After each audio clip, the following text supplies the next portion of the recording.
झारखंड राज्य अनुबंध कर्मियों के हड़ताल के 1 माह बीत जाने के बाद भी सरकार की ओर से अब तक कोई आश्वासन नहीं मिलना काफी चिंता का विषय है।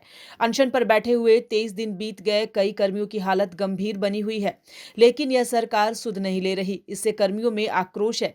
यदि किसी कर्मी की जान चली जाती है तो इसके लिए सरकार जिम्मेदार होगी और फिर संघ उग्र आंदोलन करेगा। यह गुस्सा कर्मियों का है जो पिछले 1 माह से अपनी सेवा नियमित कराने के लिए आंदोलनरत हैं। इसके साथ ही अराजपत्रित कर्मचारी संघ भी सरकार को 1 सप्ताह का अल्टीमेटम दे चुका है। आज विगत 1 महीना 2 दिन से हमारे आंदोलनकारी कर्मचारी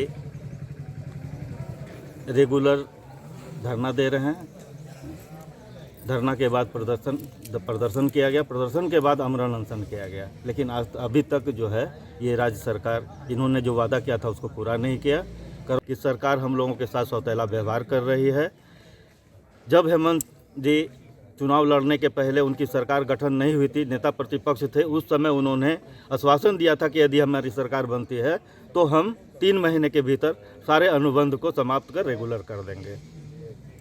आज 1 महीना हो गया, ना स्वास्थ्य मंत्री ये बात को सुनने के लिए तैयार हैं और ना ही मुख्यमंत्री सुनने को तैयार है। आज हमारी कम से कम 10 नेतृत्व कर्मी जो है कुछ एम्स को चले गए, कुछ जो है रिम्स में भर्ती हो गए और काल के ग्रास में समाने को तैयार है। कल लड़ो या मरो की स्थिति उत्पन्न हो गई है।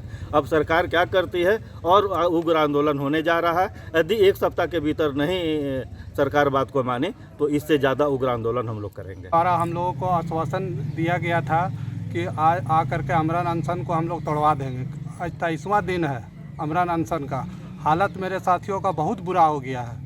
अब ऐसा स्थिति है कि कभी भी मतलब मौत हो सकती है। ऐसी स्थिति में अगर किसी का अगर नुकसान हो जाता है तो फिर ये आंदोलन बहुत उग्र हो जाएगी और ऐसा आंदोलन शायद झारखंड में कभी दोबारा देखने को नहीं मिलेगा। अगर कोई मेरे साथी अगर किसी तरह का अनहोनी हो गया या डेथ कर गया, स्थिति बहुत ख़राब है। अगर सरकार इतना उदासीनता है, हम लोग को ऐसा उम्मीद नहीं थी। इसीलिए रिक्वेस्ट है अभी भी कि आ करके कम से कम आमरण अनशन को तोड़वा दिया जाए। अगर किसी तरह का अनहोनी होती है, अगर इसके बाद उग्र आंदोलन होती है तो उसकी सारी जिम्मेवारी सरकार की होगी, हम लोगों की नहीं होगी। न्यूज़ विंग के लिए पंकज कुमार वर्मा की रिपोर्ट। इस नए साल में भी हमारा साथ होगा, दिलों में वही विश्वास होगा, है हमारा वादा। अब बनाए इंडिया को मजबूत ज्यादा। Wish you all a very very happy new year. Delhi Public School admission going on. Nursery to class 11. CCTV से लैस क्लासरूम, अत्याधुनिक लाइब्रेरी और लैब की व्यवस्था। योग्य शिक्षक, म्यूजिक टीचर संवारेंगे आपके बच्चों का भविष्य। गर्ल्स बॉयज के लिए हॉस्टल, आरओ के जरिए पेयजल समेत तमाम मूलभूत सुविधा। तो जल्द कराएं अपने बच्चों का एडमिशन। Delhi public school.